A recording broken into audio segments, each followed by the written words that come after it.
nin la yiraahdo cali qaxtaani oo taajira ayagu xiraanigo dubay jooga ayaa diyaarad baan soo fuulay diyaaradda dhinacayga waxay la soo fadhiistay nin toojiro aad u weyn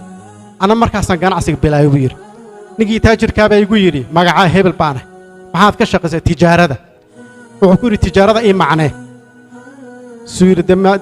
tijaaradu waa iib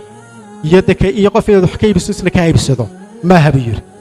tijaara kelmadda la yiraahdo 5 kelmadood bay ka koobanta ta iyo jim iyo alif iyo ra iyo ha mid kasta falsafad gaari wadataa koob wuxuu yiri taadu waxay wadataa tawfiiq min Allah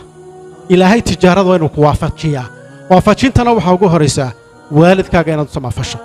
kelmadda labaad waxa weeyaan buu yiri waa jim waa jur'a waa inaad dhiiranaataad ku dhiiranaataa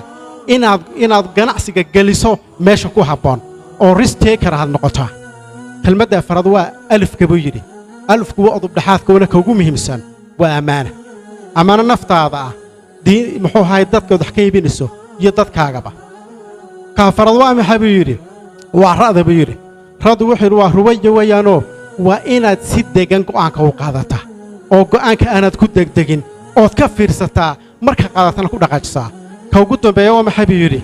waa hada waa hibatun min Allah tijaarada ilaahay baa bixiya